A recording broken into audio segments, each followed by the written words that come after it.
Welcome to my channel वेद्य। आज से हम लोग शुरू करेंगे रचना शारीर। एनसीईआरटी सिलेबस के अकॉर्डिंग हम पॉइंट कवर करने की कोशिश करेंगे। तो सबसे पहला जो हमारा अध्याय है वो है शारीर उपक्रमणीय अध्याय। उसमें जो पहला पॉइंट है वो है हमारा शरीर और शारीर की व्याख्या। सबसे पहले शरीर से पहले हम देखेंगे गर्भ किसे बोलते हैं। तो जो मतलब हमारा स्पर्मेटोजो और ओवम होता है, स्पर्म और ओवम मिलके क्या बनाते हैं, जाइगोट बनाते हैं जब फर्टिलाइज हो जाते हैं।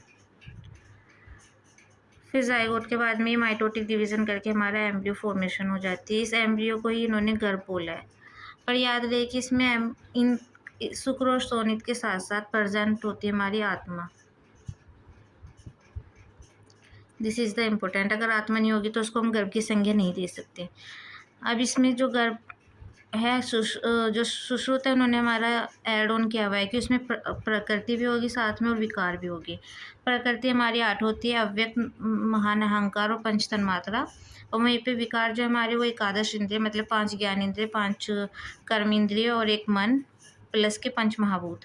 अब जो 5 महाभूत हैं वो क्या क्या कर्म करते हैं मतलब शरीर को बनाने में। तो वायु क्या करती है, विभाजन करती है मतलब कि सेल डिवीज़न करती है। तेज जो होता है वो डाइजेशन का काम करता है। जल जो क्लीनता मतलब कि गीलापन करके जिससे अच्छे से जुड़ जाए वो पैदा करता है। और पृथ्वी जो उसमें जो एम्ब्रियो उसमें घनता मतलब कि गुरुता लेके आती है, ग्रेविटी फॉर्मेशन करती है। और जो आकाश है वो स्पेस प्रोवाइड करता है, साथ में जो भी अंग प्रत्यंग बनेगी उन सबको की स्पेस प्रोवाइड कराना। बाकी जो भी स्पेस होता है वो आकाश से ही फॉर्मेशन होती है। ये सब अंग प्रत्यंगों का निर्माण हो जाता है, उसे शरीर कहा जाता है। अब हमारा शरीर जो है वो मतलब सड़ंग शरीर बोला जाता है। और 4 इसकी शाखाएं होती है मतलब कि हाथ और पैर। ट्रंक को इन्होंने बोला है मध्य, और सिर वाले को इन्होंने सड़ंग बोला मतलब छठा सिर होता है। इसके 6 भाग होते हैं। ये 4 शाखाएं हो गई, ये मध्य भाग हो गया और ये छठा सिर हो गया। नेक्स्ट जो हमारा चरिक सारे स्थान का श्लोक है कि तत् शरीरम नाम, जो शरीर हम किसको बोलते हैं जिसमें चेतना का अधिष्ठान हो और पंचमहाभूति रूपी विकारों का समुदाय है, उसको हम शरीर बोलते हैं। और इसमें हमारा संयोगवाही कहा जाता है। इसको क्यों कहा जाता है, क्योंकि इसमें जो हमारे दोष धातु मल मूलम ही शरीर है, मतलब जो दोष धातु मल है वो हमारे शरीर के मूल होते हैं। तो वो कैसे हो गए, संयोगवाही हो गए, इसलिए इसको संयोगवाही बोला जाता है कि प्रेजेंट हो गए समावस्था में। नेक्स्ट इसकी एक और डेफिनेशन है कि शरीरते अनिनिति शरीरम, ये वाली कि प्रतिपल क्षीण अथवा नष्ट होता रहता है, कि इसकी ग्रोथ चलती रहती है, कुछ चीज़ें ब्रेक डाउन होती है, कुछ बनती रहती है, मतलब सेल्स डेड होती रहती है और नई सेल्स बनती रहती है और इसमें प्रोसेस होती रहती है, जैसे कैटाबोलिक प्रोसेस वगैरह चलती रहती है। इसके 2 साइनोनिम्स है, एक काय और एक देह। नेक्स्ट हम इसको मॉडर्न से कोरिलेट करें अगर शरीर को, तो हमारा तो हम मॉडर्न में देख लेते हैं कि मतलब कि शरीर से किससे कोरिलेट कर सकते हैं। Body is the organisation of trunk है, या जो विद वेरियस ऑर्गन्स उसमें प्रेजेंट होते हैं, सिस्टम्स होते हैं जो असेंबल होते हैं और ये वर्क करते हैं एक दूसरे के कोऑपरेशन में और कोऑर्डिनेशन के साथ में। तो नेक्स्ट जो हमारा टॉपिक था होता है शारीर की व्याख्या। तो शारीर क्या है कि मतलब कि जहाँ पे शरीर के बारे में बताया गया, मतलब जो भी मनुष्य उसके जन्म और मरण दोनों को भली भांति बताया गया, उसको हम क्या बोलते हैं, शारीर बोलते हैं। मतलब एक तरीके से मान लो कि वो कोई बुक है, कोई प्लेस है जहाँ पे इस बॉडी का जो हमने मतलब बात की है उसकी पूरी डिटेलिंग दी हुई है कि कब वो बनता है, कब कैसे कैसे उसकी प्रोसेस होती है, क्या क्या उसके अंदर चेंजेस आते रहते हैं विद टाइम, और डेथ में क्या क्या चेंजेस हो गए, कैसे वो मरेगा, मतलब एक तरीके से अरिष्ट लक्षण क्या क्या होगी। वैसे अरिष्ट लक्षण हमारे इंद्रिय स्थान में आते हैं, बट कि जब उसकी डेथ हो गई तो उसके क्या क्या ब्रेक डाउन्स हो जाएगी, वो जहाँ भी बताया गया उसको हम शारीरिक स्थान बोलते हैं। इसका ये वाला श्लोक याद कर लेना। शरीरम चिंतित सर्वदेव मानुष संपदा, मतलब जो चरक शारीर स्थान का है। और डलहन ने बोला है कि शरीर के सभी भावों को ग्रहण करके जो अध्याय या ग्रंथ लिखा जाए वह शरीर है, मतलब वो शारीर है। अब ये भाव 2 प्रकार के होते हैं, एक हमारा स्ट्रक्चरल और एक हमारा फंक्शनल। मतलब फंक्शनल जो फिजियोलॉजी में पढ़ते हो आप, स्ट्रक्चरल जो एनाटॉमी में पढ़ते हो। अब हमारा एक शरीरी करके भी वर्ड है, शरीरी। तो जो हमारा शरीर ही होता है वो कुछ नहीं, आपने बस उसको आत्मा मान लेना है। मतलब शरीर का अर्थ ही आत्मा होता है। नेक्स्ट इसमें इम्पोर्टेंट हो सकता है हमारा ये वाला पॉइंट कि शारीरिक ज्ञान का प्रयोजन या उसकी उपयोगिता क्या है। इसका यही है कि जो आयुर्वेद का प्रयोजन पहले हम लोग पता ही है कि जो स्वस्थ व्यक्ति है उसके स्वास्थ्य की रक्षा करनी है और जो मतलब कि रोगी है उसके रोगों को दूर करके ठीक कर देना है। ये हमारा आयुर्वेद का प्रयोजन है। तो इसी प्रयोजन को अच्छे से समझने के लिए, क्योंकि हमने ट्रीटमेंट किसकी करनी है, शरीर की करनी है, तो हमें इसके शारीर ज्ञान की मतलब शारीर इस स्थान की भी इतनी इम्पोर्टेंस है।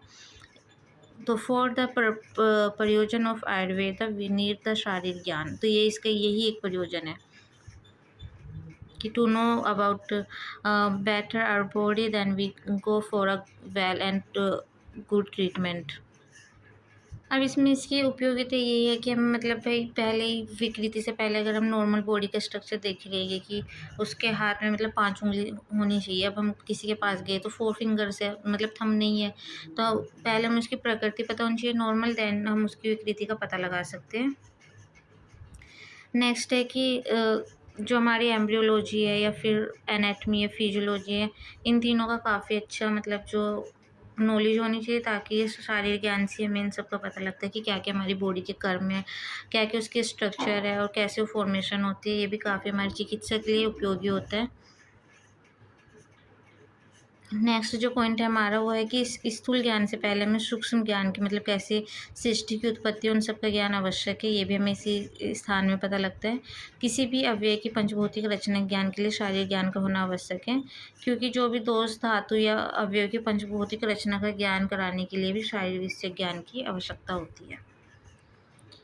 अब इसमें एक और ये है कि जो हम शल्यक्रम सर्जरी करते हैं कि दृष्टि से शरीर का ज्ञान आवश्यक है, क्योंकि शल्यक्रम में ही हम क्या क्या अंग पढ़ते हैं, अस्थि संधि, हमें पता होना चाहिए कि कौन सी स्ट्रक्चर कहाँ पे हम लोग कट वगैरह करेंगे कि कोई चीज़ गलत जगह कट ना हो जाए। मान लो कि हम स्काल्प पे उसमें से एकदम से बहुत ज़्यादा ब्लीडिंग हो जाती है, तो हमने देखना है कि कट कहाँ लगाना है, कैसे लगाना है, हेड सर्जरी कैसे करनी है। तो उन सब चीज़ों के लिए हमें एनाटमी आनी चाहिए।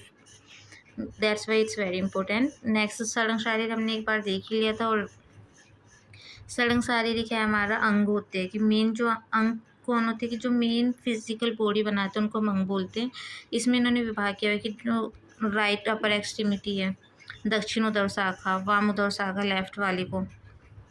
अधा का अर्थ होता है जो हमारी लोअर बॉडी होती है। अंतर आदि या मध्य शरीर हम बताई देता है कि ट्रंक होता है। शीर और ग्रीवा जो 6 नंबर का था उसको हेड और नेक बोला हुआ है। आप लोग ये डायग्राम भी बना सकते हैं अगर पेपर में है। और आधुनिक के अनुसार सड़ंग शारीर है 6 जो है हमारे, इनको ही हम अंग बोलते हैं। मतलब जो मेजर फॉर्मेशन है, major parts of our body, और जो माइनर पार्ट्स हैं उनको हम पढ़ते हैं बोलते हैं। उनकी संख्या हमारी 56 है, सभी आचार्यों ने 56 मानी है। इनके डिफरेंट डिफरेंट नाम्स होते हैं। जैसे आप मान लो कि सिर में मतलब जो हमारा हेड रीजन है उसमें इस कौन कौन से हमारे पड़ते हैं, नेत्र, कर्ण, नासिका, मुख। ऐसी जो हमारी मतलब हैंड होते हैं पर है उसमें हमारा बाहु, कुरपर, मणिबंध, अंगुली, ये सब क्या है उसके पड़ते हैं। तो इसकी ये बस एमसीक्यू के पॉइंट ऑफ व्यू से काफ़ी इंपॉर्टेंट है कि संख्या कितनी है, तो 56 याद रखना, और अंक की कितनी है 6। ये आप लोग देख सकते हो कि आधुनिक के अनुसार सड़न शारीर क्या है, या फिर उसके अंदर कौन कौन से पार्ट्स आए हुए हैं, एक्सट्रीमिटीज़ के अंदर क्या क्या है। जैसे फिमोरल को उन्होंने थाई बोला हुआ है, टिबो फिमोरल को लेग, तो इसकी परतें हो गई। नेक्स्ट जो हमारा वो है कि शारीर शास्त्र का विभाग क्या है। इसमें हम एक स्ट्रक्चर देख चुके थे, मतलब कि अपना रचना शारीर, एनाटमी, और फंक्शनल जो है हमारा वो फिजियोलॉजिकल है, क्रिया शारीर है। अब जो रचना शारीर है उसके भी क्या क्या मतलब इसके भी आगे जाके डिवाइडेशन है। सुश्रुत संहिता में शारीर मतलब उसमें कितने चैप्टर्स है, 10 है। इनके आप एक बार नाम पढ़ लेना, मतलब कि ये भी एमसीक्यू के पॉइंट ऑफ व्यू से काफ़ी इंपॉर्टेंट है। बाकी ऐसे नाम भी आ सकते हैं कि आप बताओ कि उसके मतलब शारीरिक स्थान में क्या कौन कौन से 10 अध्याय है। तो पहला सर्वभूत चिंता शारीर है, दूसरा सुख सोनी शुद्धि शारीर है, तीसरे में हमारा गर्भ क्रांति शारीर, चौथे में हमारा गर्भ व्याकरण, पांचवा शरीर संख्या। ऐसी 10 तक एक बार पढ़ लेना। आचार्य चरक के अनुसार हमारे 8 चैप्टर हैं, ये आचार्य चरक के अनुसार है। और वाग्भट के अनुसार हमारे 12 चैप्टर है। वहीं पे जो मतलब संग्रह के अनुसार कितने 12 है, और जो अष्टांग हृदय है उसके अनुसार सिर्फ 6 है। दिस इज़ मोस्ट इम्पोर्टेंट, क्योंकि काश्यप संहिता के अनुसार सारे इस स्थान को 8 भागों में विभक्त किया गया है और इसकी जो 4 अध्याय है वो खंडित है, सिर्फ 4 अध्याय इसमें माने गए, तो इसलिए इसको एक बार अच्छे से पढ़ लेना। और जो दामोदर शर्मा गोल्ड है उन्होंने भी मतलब कि इसको 2 भाग में डिवाइड करके अंदर उसकी 2 सब डिवीज़न किए हुए, तो टोटल 4 है।